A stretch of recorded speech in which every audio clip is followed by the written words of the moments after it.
Bonjour tout le monde, pour ceux qui n'étaient pas présents tout à l'heure. Donc là, il est 14h05. Donc je vois qu'il y a 15-16 participants, il y a encore des personnes qui arrivent. Donc pour ceux que j'ai pas encore vus, je vous souhaite la bienvenue. Je suis Julien Vassal de la société Escort. Je travaille sur la gamme de logiciels CR+, et je vais jusqu'à 14h30 vous présenter nos applications de DECI et de gestion des établissements. Et ensuite, vous aurez mes collègues qui vont arriver, qui sont Philippe Huette et Arnaud Tampini à partir de 14h30 pour la partie RH, qui vont vous présenter le nouveau logiciel de convention et ensuite notre application d'indemnisation du volontaire et de portail du volontariat. Je vous propose que je partage mon écran. Je pense que ce sera plus intéressant que si vous me regardez.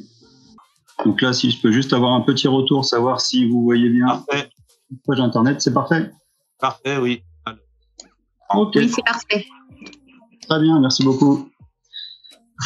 Donc, je vais commencer par notre logiciel de gestion de la DECI. Donc, cette application-là équipe aujourd'hui 31 départements. Donc là, vous êtes sur le tableau de bord qui vous permet d'accéder, vous avez un module de gestion de la DECI sur lequel vous pouvez faire des recherches de points d'eau. Vous avez un module de gestion des tournées qui permet donc de gérer les tournées de reconnaissance opérationnelle ou de contrôle technique de vos points d'eau. Et ensuite, un module de publication qui permet de faire des mailings à vos destinataires extérieurs, des mairies, des établissements, par exemple.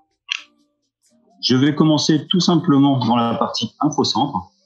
Donc là, je suis sur l'infocentre. Le but, c'est d'aller vous présenter comment faire des recherches de points d'eau, comment naviguer dans l'application. Donc, je vais faire quelque chose de très simple. Je vais me positionner sur une commune.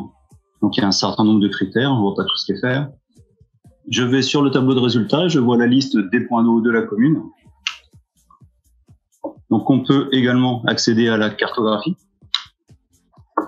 Donc, sur cette cartographie, nous avons la représentation des points d'eau avec un certain nombre de couches qui peuvent apparaître. Donc, pour information, cette cartographie, qui est bien sûr dynamique, va vous présenter les points d'eau avec leur visuel.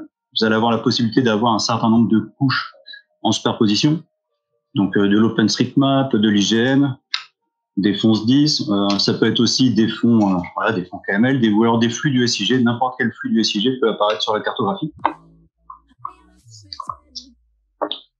Il y a aussi la notion de zone de couverture des points d'eau qui permet de matérialiser autour d'un point d'eau. Je vais mettre en plein écran, ça peut être plus représentatif, de voir la zone de défense du point d'eau. Donc en vert, c'est quand tout va bien, le point d'eau il est disponible. Et en rouge, on voit ici que le point d'eau il est indisponible, donc il faut peut-être venir regarder ce qui se passe. Je vais me positionner sur la fiche d'un point d'eau. La fiche d'un point d'eau, on a des informations générales sur la partie haute. Voilà, on va retrouver sa commune, on va retrouver son numéro. On va vraiment parcourir très rapidement. On a 1 heure pour présenter tous les logiciels. Donc on a dans la partie adresse. La situation, on va retrouver les informations cartographiques, la position SIG, l'accessibilité. Si on continue, on est dans la partie ressources, donc ce qui vient des contrôles techniques ou hydrauliques du SDIS, mais aussi de vos acteurs extérieurs. On a également dans la partie état les anomalies relevées lors des reconnaissances opérationnelles. En localisation, on va retrouver les points d'eau qui sont à une certaine distance du point d'eau, les points d'eau aux alentours. Et enfin, on a un onglet documents pour chacun des points d'eau qui permet notamment d'avoir des photos du point d'eau, mais pourquoi pas également une attestation de réception, voilà, un PDF ou n'importe quel document qui pourrait intéresser sur la vie du point d'eau.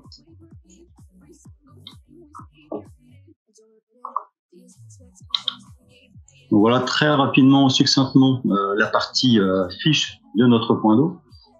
Donc je retourne sur mon écran précédent, je suis sur la cartographie. Je peux retourner sur le tableau de résultats où j'avais un listing de mes points d'eau. Donc là, ce que l'on va avoir en nouveauté, histoire de vous présenter tout de même ce que l'on a de nouveau dans l'application de DECI, notamment, on a ici la possibilité à présent de faire des modifications de masse sur des points d'eau.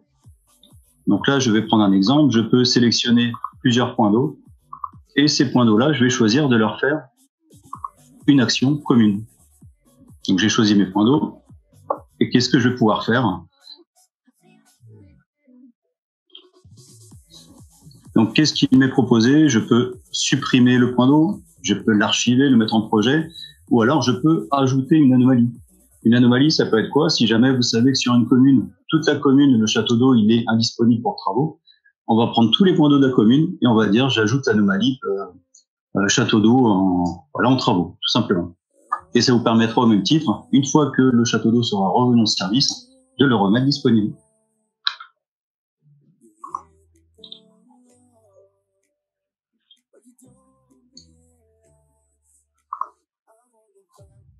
Donc ça, c'est pour la partie infocentre DECI, où il y a encore toute une partie statistique, mais pour en voir plus longuement, il ne faudra pas hésiter à revenir vers nous pour qu'on vous fasse une présentation plus détaillée de toute notre application. Je vais à présent vous montrer succinctement également la partie tournée. Donc je vais sur les tournées. Ici, on va présenter les tournées qui correspondent à nos critères. Donc je vais choisir d'afficher que les tournées d'un centre de secours. Je vois un certain nombre de tournées qui sont pour certaines déjà terminées. On le voit, on verra ici. Je ne vais pas rentrer dans le détail. Si on descend un petit peu, on va pouvoir regarder une autre tournée. Celle-ci, on voit qu'elle est partiellement faite. Si j'ai sélectionné ma tournée, j'ai mes points d'eau sur la partie basse. Il y a un point d'eau sur les 3 visités. J'ai la liste des points d'eau de ma tournée. Une nouvelle fois, on a un module cartographie qui permet d'avoir une vue un peu plus sympa de la tournée. Donc là, je suis sur la carte. Je peux changer les couches si jamais je veux pas finalement de photos aériennes. Je veux pas d'OpenStreetMap et pourquoi pas, je préfère la carte IGN. Je suis habitué. Mais finalement, l'aérienne était pas si mal.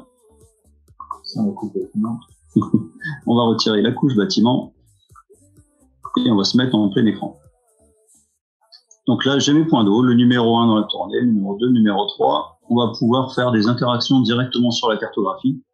Je vois que ce point d'eau-là, il n'a pas de numéro entre parenthèses, sous-entendu, il n'est pas dans la tournée, donc je vais l'ajouter. Voilà, à partir de cette année, ce point d'eau-là fera partie de ma tournée. Et ici, l'ordonnancement, il est bon. Sinon, vous avez aussi la possibilité de changer l'ordre du point d'eau dans la tournée. Voilà, ce qu'il faut vraiment retenir ici, c'est que la partie cartographie et infocentre, et pour une nouveauté 2021, c'est que la cartographie, on l'avait déjà avant, mais là, elle est clairement améliorée, elle est plus fluide, et on a beaucoup plus de fonctionnalités sur cette cartographie.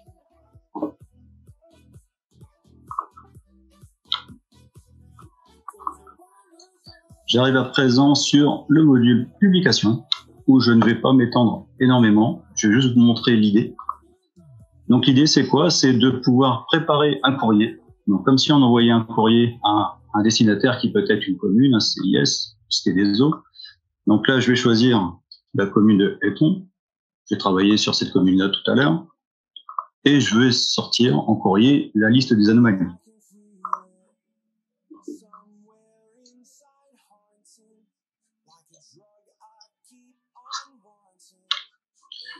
Donc, comment ça se présente? On a tout d'abord le courrier qui est présenté. Et ensuite, y est joint le tableau des points d'eau en anomalie, avec une mise en forme qui vous sera propre.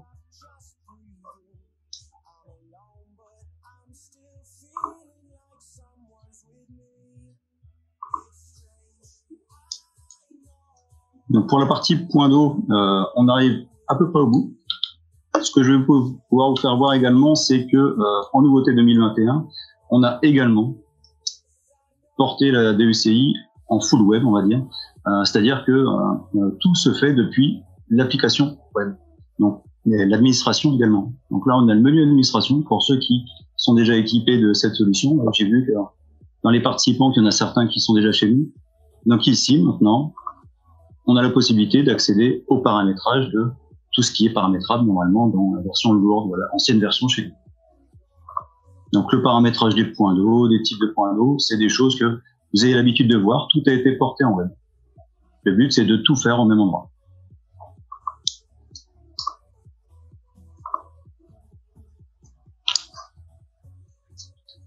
Pour finaliser la partie DECI, juste avant de passer à la prévision pour les établissements qui est sur le même thème, la partie DECI, on a aussi depuis l'année dernière une application mobile Android et depuis fin d'année dernière et même début de cette année, elle est compatible maintenant Windows. Donc cette application mobile, je vais vous la faire voir. Je suis connecté actuellement sur un appareil mobile. Je vais la mettre en plein écran. Donc là, je suis sur l'application mobile où à partir du principe que je suis sur le terrain complètement déconnecté et j'ai sur ma tablette, on le voit, on est en déconnecté, j'ai sur ma tablette 2 tournées avec 26 points. Je vais voir mes 2 tournées. Les 2 tournées, j'ai le CIS, la commune, le nombre de points d'eau. Ils n'ont pas encore été eus. Je me positionne sur ma tournée. J'ai la liste de mes points d'eau. Et on va retrouver également une partie cartographie. Donc là, on est une nouvelle fois sur le terrain avec la cartographie.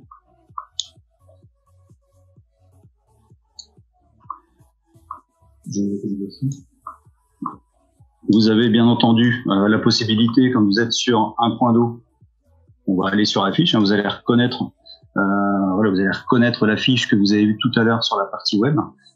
C'est juste qu'elle est simplifiée. On est sur une tournée de reconnaissance opérationnelle.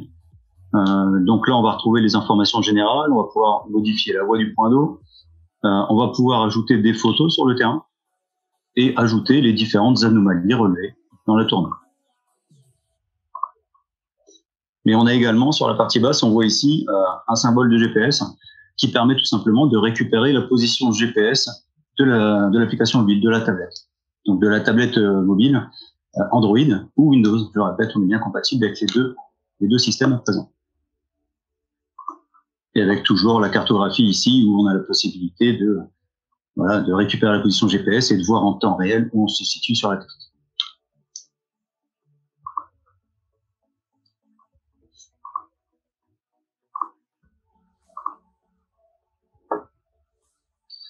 Pour la partie mobile, bien sûr, il y a la possibilité de se connecter, pour passer en mode connecté, pour récupérer des tournées sur la tablette. On va ensuite travailler dessus, on va les redonner à phase 10. Mais tout ça, si vous souhaitez voir comment fonctionne exactement l'application mobile, n'hésitez pas à prendre une nouvelle fois rendez-vous avec nous, ce sera avec plaisir. Donc si vous avez des questions sur cette partie de DECI, parce qu'on arrive au terme de la DECI, mais on va attaquer la partie établissement, je vous propose qu'on fasse un point question entre 14h25 et 14h30, voilà, juste avant le passage du module RH.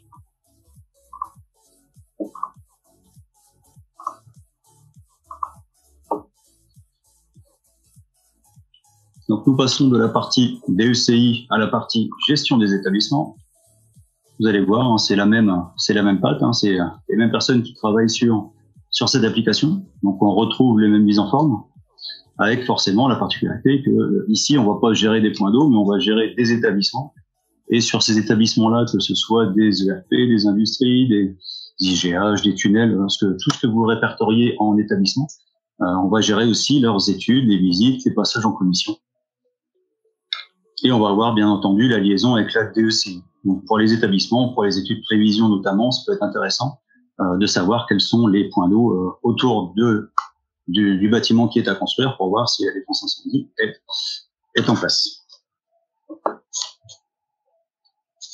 Donc même principe, je vais commencer par la partie recherche d'établissement. On aura ensuite la partie études, visites et commissions. Donc recherche d'établissement, voilà, si vous êtes équipé chez nous de la DECI, vous n'êtes pas dépaysé. C'est assez simple d'utilisation. Même principe, on va se connecter, on va chercher une commune. Je prends la commune de M. On peut choisir d'autres choses, hein, voire que des ERP, des ERP de type M. On peut choisir vraiment tout ce qu'on veut en critères. Il y a une panoplie assez importante de critères qui vous permettent de positionner exactement les critères que vous souhaitez pour avoir la population d'établissements que vous souhaitez. On retrouve tout simplement la liste des établissements. Cette liste d'établissements, on va en choisir un établissement, on va accéder à sa fiche. La fiche de l'établissement, donc elle est un peu plus nourrie que la partie DECI, parce qu'on va retrouver pas mal de satellites, on va dire. Donc sur l'établissement, on a des informations générales, sa commune, son état, son dernier avis de commission, son nom, sa classification, les propriétaires exploitants, voilà les informations de base. Ensuite, on va retrouver des informations complémentaires. Donc, par exemple, sur les données architecturales, sur des installations spécifiques, s'il y a du GRH, s'il y a voilà, des particularités, une photovoltaïque, les effectifs, et ensuite, ce que j'appelais les parties satellites. Donc, les satellites, on a déjà des documents sur la partie point d'eau, mais on en a bien sûr sur les établissements. Donc, dans les documents d'établissement, on retrouve de manière générale, pourquoi pas, une image sur les établissements, mais aussi tous les PV d'études, de visites. Vous pouvez également retrouver les plans, voilà, les derniers plans de cet établissement, les derniers arrêtés. Ça peut être vraiment tous les documents qui concernent l'établissement qui vont se retrouver dans cet onglet. Ensuite, on a un onglet événements où on va retrouver tous les événements marquants sur l'établissement. Donc des études, des visites, ça peut être un changement de nom, un changement de propriétaire, un changement d'état et d'avis. Et ensuite, toutes ces études, toutes ces visites, et s'il y a des actions, des prescriptions, s'il est sous avis défavorable, la liaison avec la DECI, donc ça permet de voir les points d'eau qui sont à proximité de celui-ci, la partie plan et risque, une partie chronologique qui permet d'avoir un résumé de tout ce qui se passe sur l'établissement. Donc là, on le voit pas très bien, et je l'ai pas forcément évoqué, mais tout ce qui est en bleu, c'est tout ce qui est information générale, et on va retrouver en rouge tout ce qui est spécifique prévention, généralement, et en vert, ce qui est spécifique prévision.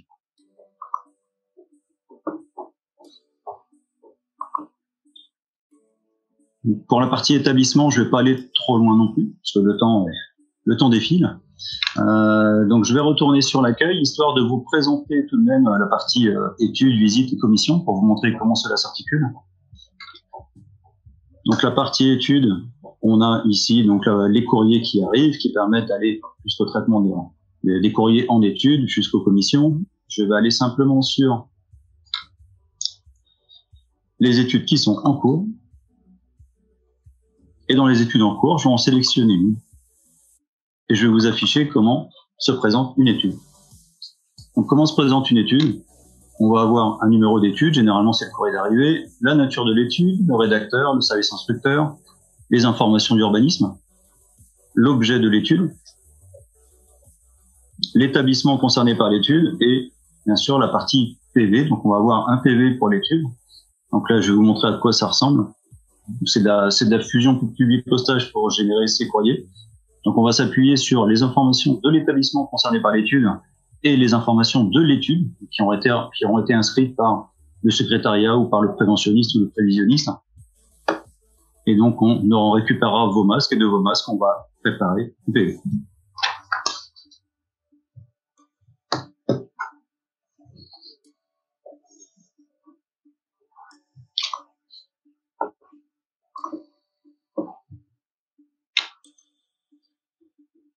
Donc ça, c'est pour la partie étude, pour vous montrer à quoi correspond le masque de saisie.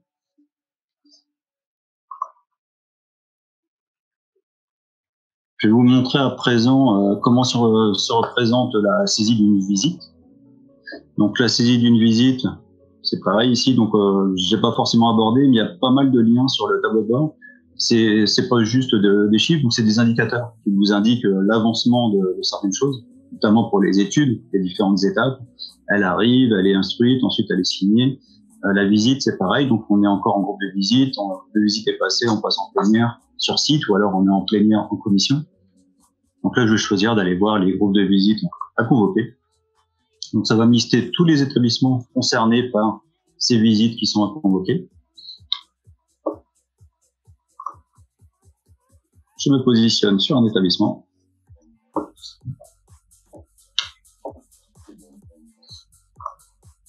Et je vais voir ma visite. Donc là, on est sur le masque de saisie d'une visite. Donc on retrouve l'établissement concerné, la commission compétente, la date de la dernière visite, la date de la prochaine qui est calculée en fonction de la périodicité, la date de la visite, l'objet de visite. On a également la possibilité d'avoir un pré-rapport pour le groupe de visite et un autre rapport, un autre PV pour le passage en commission. Donc avec toute la gestion de convocation des membres pour le groupe de visite et même principe pour la commission. Là, je vais y passer. Je vais passer à la commission.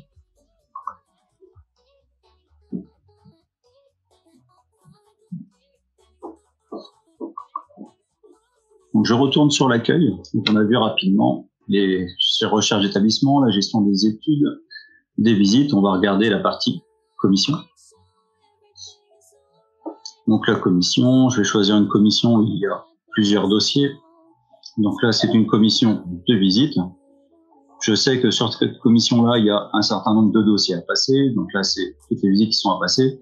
Et on a, au même titre que pour les PV les PV d'études et de visite avec du publipostage, on a également du publipostage pour la génération des ordres du jour, des différentes convocations de membres. Voilà, donc tout ce qui est avant réalisation de commission, donc ordre du jour, convocation. Ensuite, quand on est pendant la commission, on a la feuille d'émargement avec une mise en page, une en-tête. Et ensuite, une fois que la commission est passée, qu'on a été sur chacune des visites ou études pour donner la conclusion, l'avis, on va pouvoir générer les comptes rendus, les bordereaux, et voilà, les différents documents que vous avez à générer dans le cadre de la commission. Et ils sont, en effet, ils peuvent être envoyés directement, mais automatiquement. Donc très succinctement la partie gestion des établissements, parce qu'on pourrait passer beaucoup de temps dessus, un peu comme la DECI. Je vous montre juste une dernière chose qui est que nous générons également automatiquement les statistiques Infosys. Donc là, je choisis l'année de génération de mes statistiques, le suivi des visites périodiques, je génère. Ça se fait de manière assez rapide. Voilà, c'est l'histoire de quelques secondes, de temps que la machine fasse tous les calculs par rapport voilà, aux règles d'Infosys. Ça vous ressort les différents chiffres. Et ces chiffres-là, vous pouvez aller vérifier le contenu. Donc, chaque zone, on ne voit peut-être pas bien sur l'écran, mais chaque zone est soulignée, c'est un lien qui vous permet d'aller voir les deux fiches concernées et voilà, s'assurer que c'est bien la bonne donnée qui sort. Les avis défavorables, c'est le même principe. Et pour les deux, on peut l'imprimer en PDF pour après pouvoir le ressortir pour un autre support.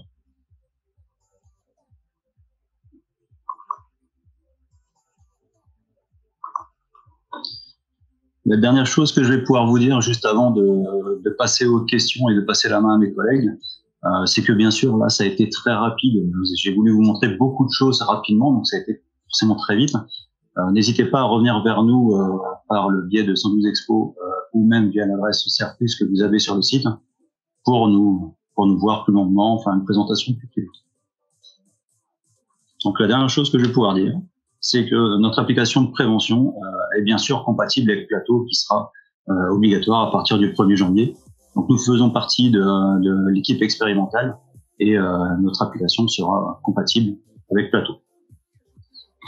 Donc je me tiens à votre disposition si vous avez des questions là avant de passer à la partie RH. Donc est-ce que des personnes ont des questions par message ou autre? Si vous souhaitez voir un petit peu plus un sujet, d'ailleurs, il reste une petite minute avant de passer la main à mes collègues. Il n'y a pas d'obligation, ça veut dire que ça a été clair. Moi, ça me va bien comme ça. Alors, utilisation d'une tablette, ce que je peux dire, c'est qu'au niveau format, on est mieux à voir à partir du 10 pouces. Et après, en 4 tiers, c'est pas plus mal. En 4 tiers, on a beaucoup de hauteur et de largeur. Et pour une utilisation sur le terrain, on n'est pas obligé de jouer avec la molette sans arrêt. Et donc, en tablette, Android, les Galaxy Tab standard sont bien. À partir de 10 pouces, pas en dessous. Et pour les tablettes Windows, c'est pareil. Je vous en prie. Donc si c'est bon pour vous, donc sachant que là on va passer à Monsieur Huette, qui va vous présenter notre nouvelle application Convention. Après Monsieur Tampini, et à la fin il y aura de nouveau 5 minutes de questions. Voilà, à partir de 50 jusqu'à 55, et après on sera coupé. Donc n'hésitez pas à nous laisser un petit message ou à nous recontacter en dehors de cette conférence. Voilà, ça a été un plaisir, merci à tous, et puis c'est Philippe Huette qui prend la main. Et bonne journée.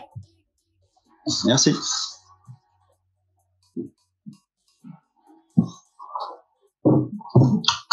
Bonjour tout le monde. Donc Philippe Huette, je vais vous présenter maintenant, comme le disait Julien, la partie convention.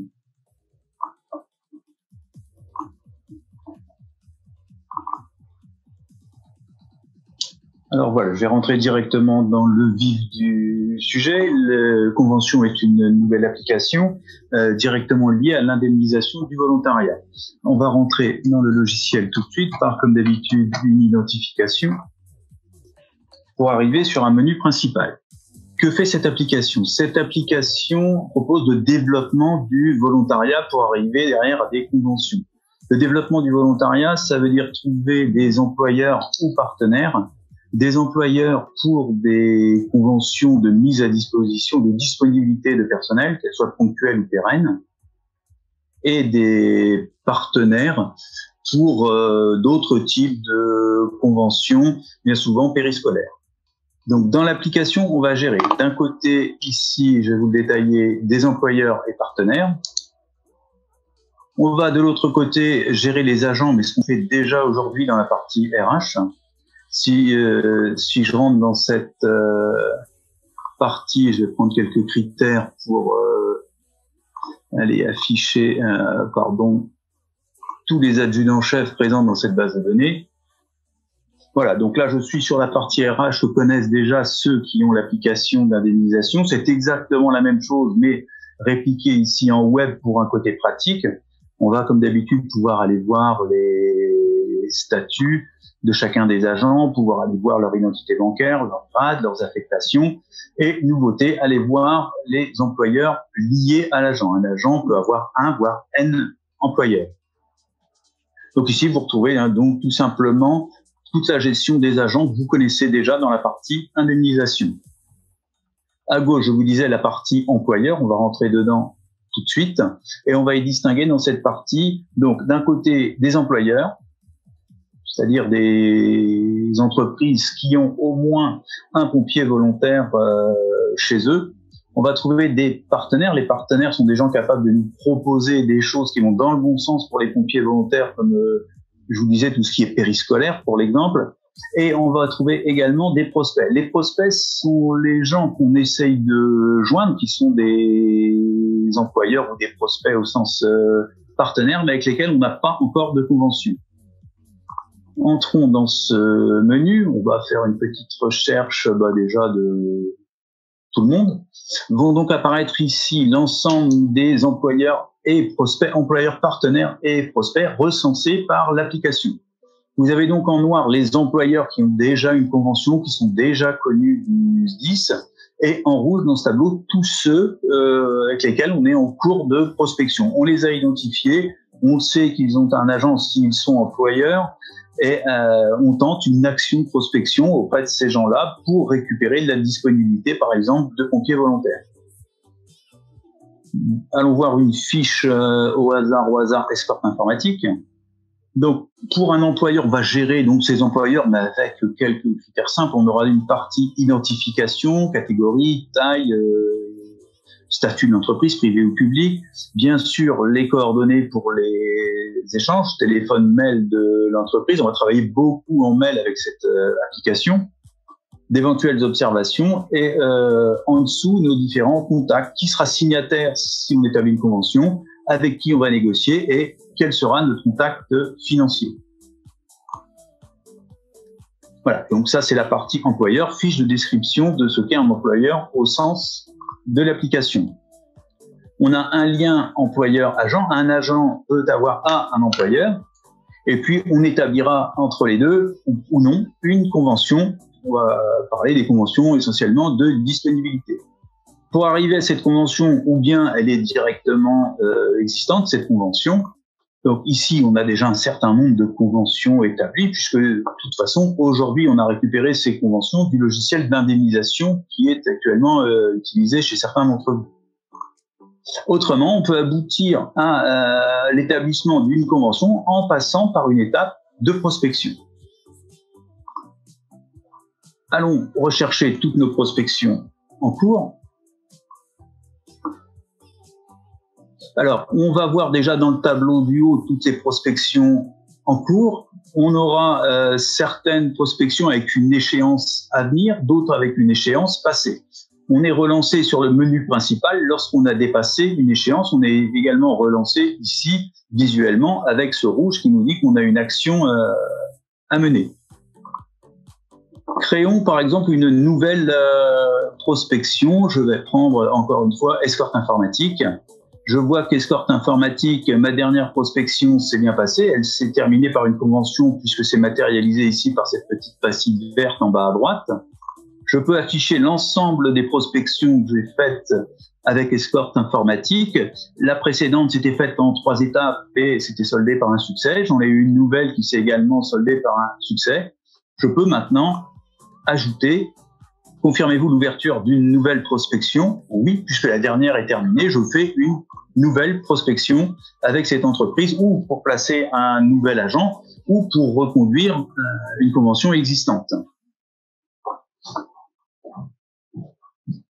Alors, je vais voir dans le même cas, ça c'est je vous ai illustré un ajout. Maintenant, je vais vous montrer un résultat ici, par exemple, déjà pré-renseigné. Donc, quand j'ouvre une prospection, c'est avec forcément un employeur ou un partenaire que j'ai déjà identifié dans le chapitre précédent. Ma prospection démarre à une date donnée. Je vais chercher le petit calendrier qui me propose par défaut. Je la commence aujourd'hui, mais je prends le jour que je souhaite.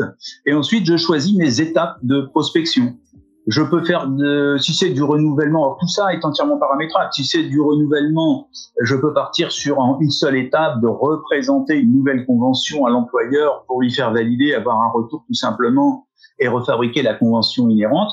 Ou bien je crée une prospection en N étapes. Je commence par un courrier avec lequel je vais joindre des documents de présentation. Alors, exemple, ici, j'ai pré-paramétré avec cette étape de prospection diverses pièces à joindre. Et si je veux regarder cette pièce, voilà, je peux déjà envoyer un exemple de document qui va parler de l'emploi des sapeurs-pompiers volontaires. J'ai tous ces documents que je désire envoyer voilà, sur cette première étape, ils sont présents. Je pourrais en ajouter. Le but ensuite est d'envoyer le courriel directement depuis l'application à l'employeur.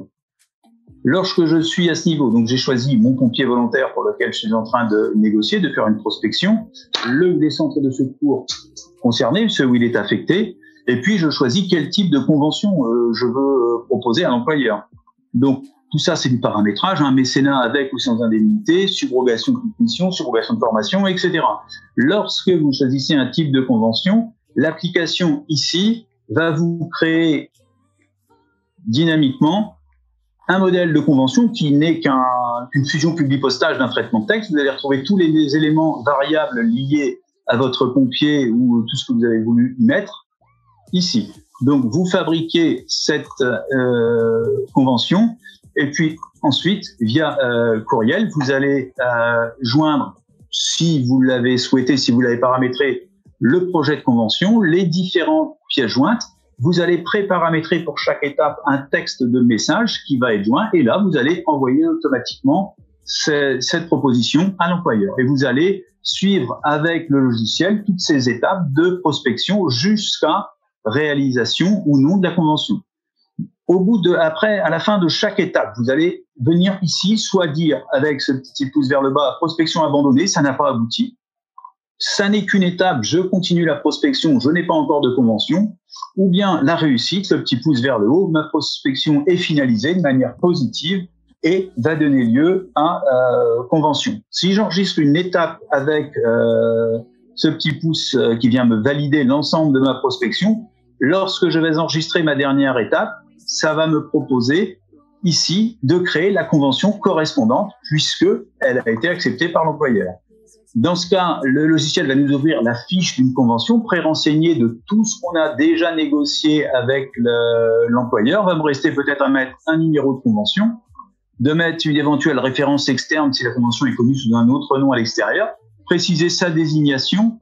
Ensuite, selon la portée, on devrait avoir de renseigner automatiquement si c'est formation, opération, etc. Les types et modes, savoir si on est sur du périodique et ponctuel, ça, ou bien c'était dans la partie précédente où on le renseigne à la main.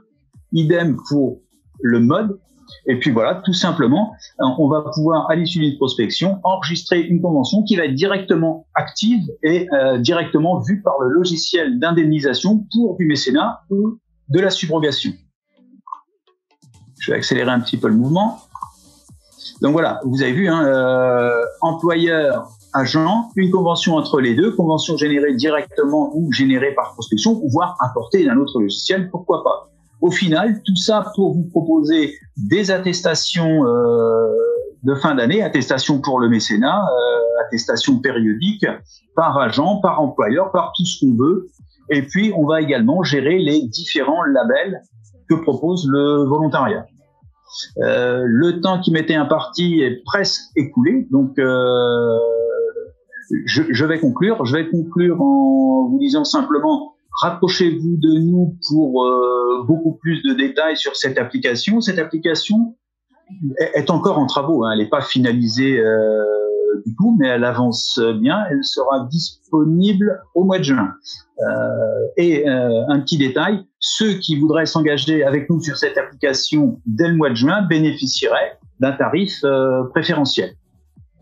Je vois que Monsieur Ruet est en ligne. Vous avez déjà connaissance, vous, de ce tarif préférentiel hein, qui fait partie de nos échanges il y a peu de temps. Pour les autres, n'hésitez pas à venir vers moi. Voilà, je vais en rester là pour ma partie parce que le temps avance très vite. Simplement vous demander si peut-être vous avez déjà des questions ou bien on verra les questions à la fin en même temps que pour l'indemnisation. Donc je ne sais pas si voilà quelqu'un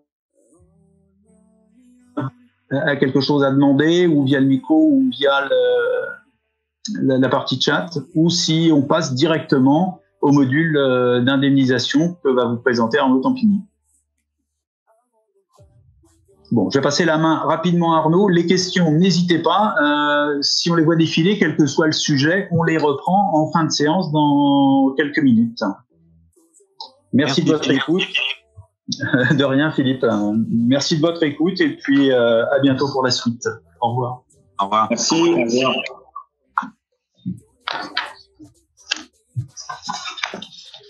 Bonjour à tous, donc je m'appelle Arnaud Tampini. Je vais vous présenter donc la partie indemnisation et le module web qui va avec. Donc comme pour toutes nos applications, la première chose, c'est de s'identifier dans l'application.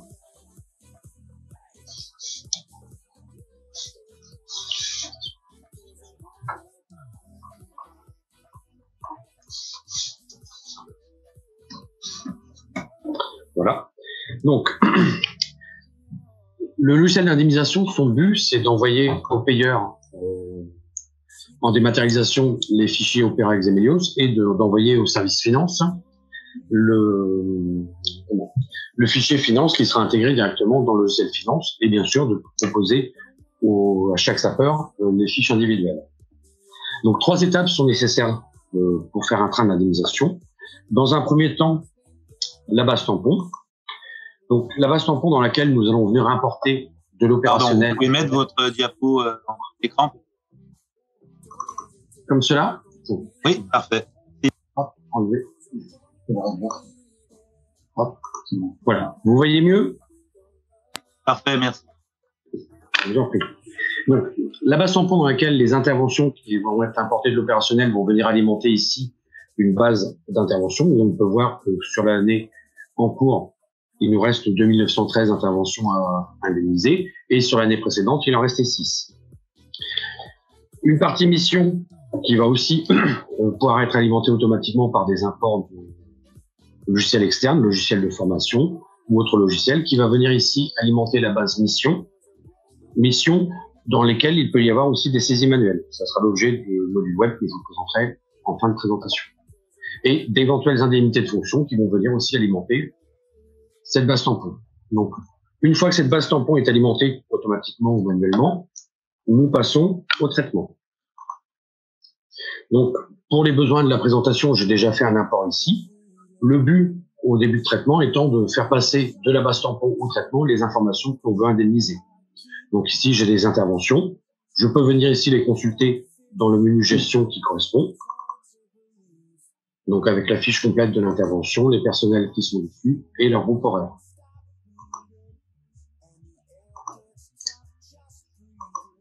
J'ai la même chose pour les missions, où je vais avoir toutes les missions qui vont être traitées sur ce train d'indemnisation, en voyant le détail de chaque mission.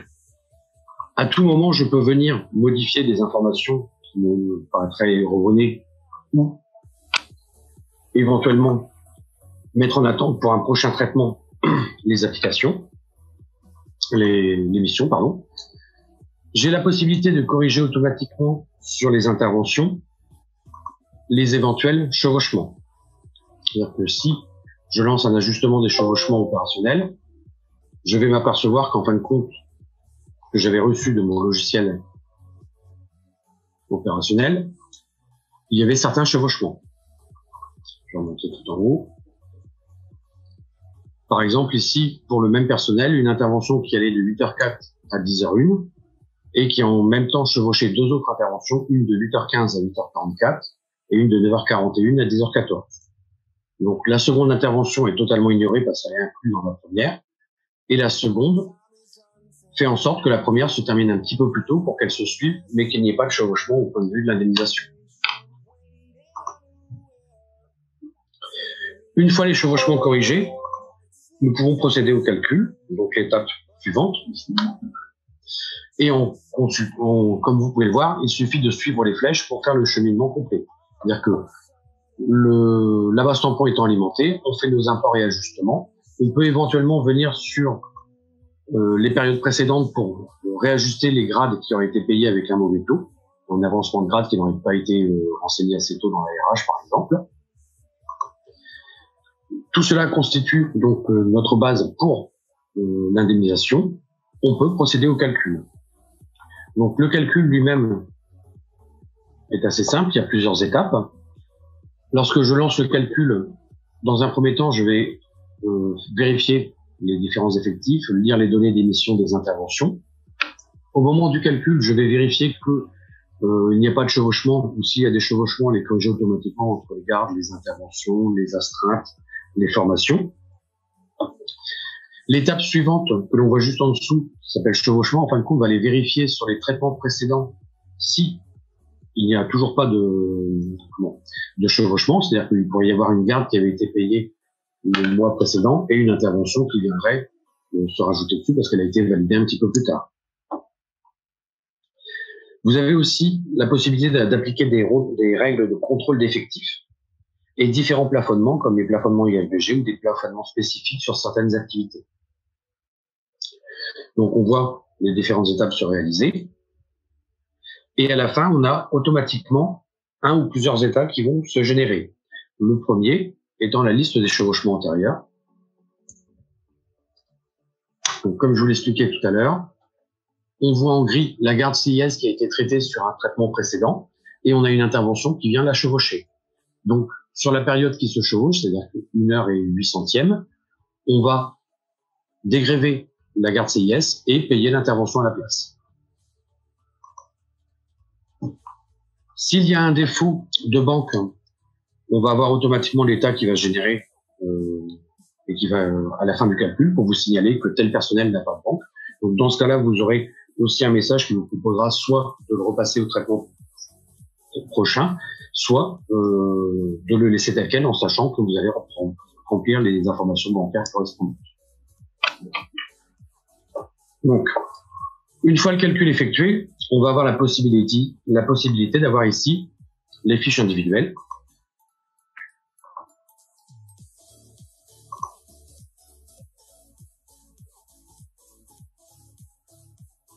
Donc, fiches individuelles qui sont totalement paramétrables et qui vous permettent d'avoir de pouvoir les envoyer au personnel. Les éventuelles subrogations pour les employeurs, donc se rejoint le précédent logiciel, avec le détail de toutes les activités qui sont passées en subrogation et donc qui sont payées directement à l'employeur. Vous avez aussi différents tableaux de synthèse qui vous permettent d'assurer un suivi mois par mois des activités payées.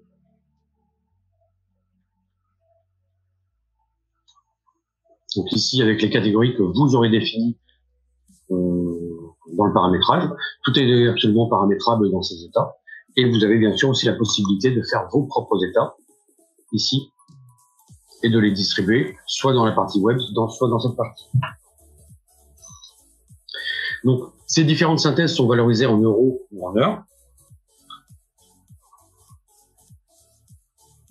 Voilà.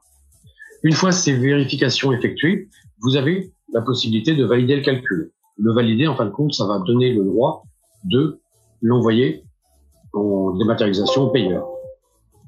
Donc, l'étape suivante, on suit toujours les flèches, on passe à la validation du calcul, et à ce moment-là, on accède à la dématérialisation et on peut générer les fichiers qui vont être envoyés donc ici au service finance et ici au payeur.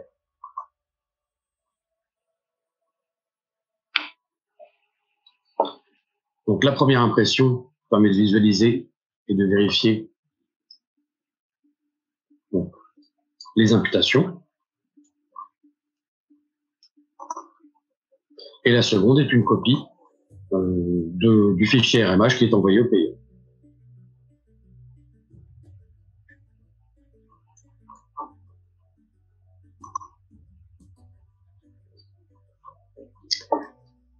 Une fois arrivé ici, que le payeur a reçu sa fichier, vous avez la possibilité ensuite tout simplement d'effectuer la clôture pour passer toutes ces activités en archive. En archive, nous allons retrouver ici les mêmes états exactement que on avait pendant le traitement, sauf qu'ils vont avoir, vous allez avoir la possibilité de les éditer sur une plus longue période. Les fiches individuelles, elles sont toujours par traitement ici. Donc on va avoir tout l'historique des traitements qui ont été faits. Et par exemple, ici, les synthèses des indemnisations, on peut les éditer soit sur un traitement, soit sur une période. Donc, sur une période, par exemple, sur toute l'année. On va retrouver le même tableau que tout à l'heure, et ce coup-ci avec le suivi annuel.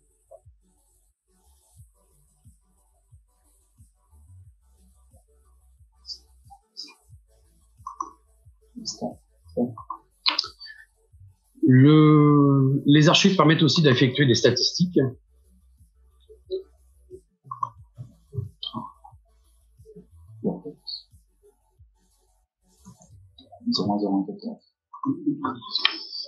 Excusez-moi,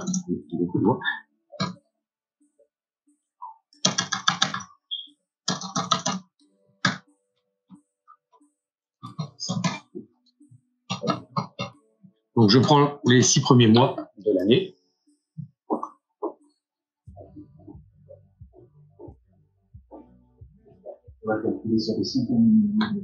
Donc ça prend des centaines de milliers d'enregistrements ici pour faire le calcul, mais c'est relativement rapide. Donc on peut comparer l'évolution donc d'une année sur l'autre, mois par mois, des différentes activités. Donc là, toutes les activités, on peut avoir une comparaison de N-1 à N, avec une répartition, par exemple, par groupe d'activités. Et on va voir ici, très visuellement, avec les couleurs, s'il y a eu des baisses ou des hausses des activités. Donc on voit pour chaque activité les évolutions. Les astreintes ici ont augmenté de 105 000 € par exemple, parce qu'elles ont été remplacées par un ancien type d'astreinte qui, lui, était à 52 000 €. Donc le changement d'astreinte a quand même généré un surcoût de 50 000 € sur l'année. Vous avez la possibilité d'avoir ces répartitions en graphes et bien sûr une multitude de critères ici pour vérifier vos différentes statistiques. Si je limite par exemple le groupe astreinte, j'aurai uniquement par centre et que je les mets par centre, j'aurai la répartition par centre des évolutions de ces astreintes.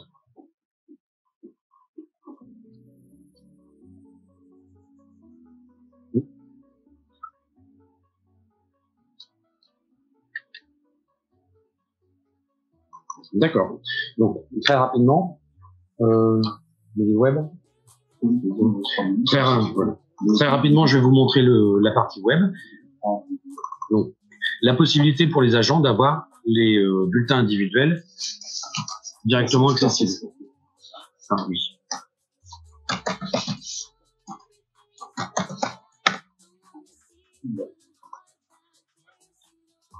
Je rentre identifié comme un agent. Donc, je rentre identifié ici comme un agent et j'ai l'historique de tous les bulletins des traitements précédents. Oui. Ainsi que des années précédentes. Je peux venir changer d'année ici et je vais avoir accès à l'historique de tous mes bulletins de toutes les années.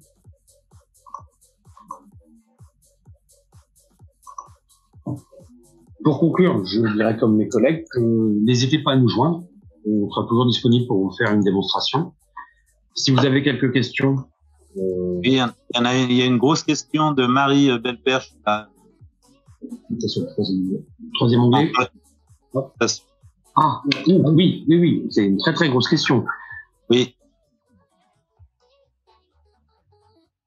C'est sur les conventions.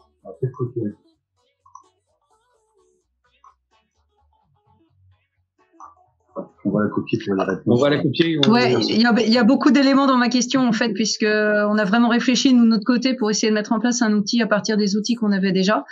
Et du coup, effectivement, je pense qu'il y a vraiment une synergie entre ce que vous proposez et nos attentes. Et il faut vraiment qu'on s'appelle peut-être en direct pour voir.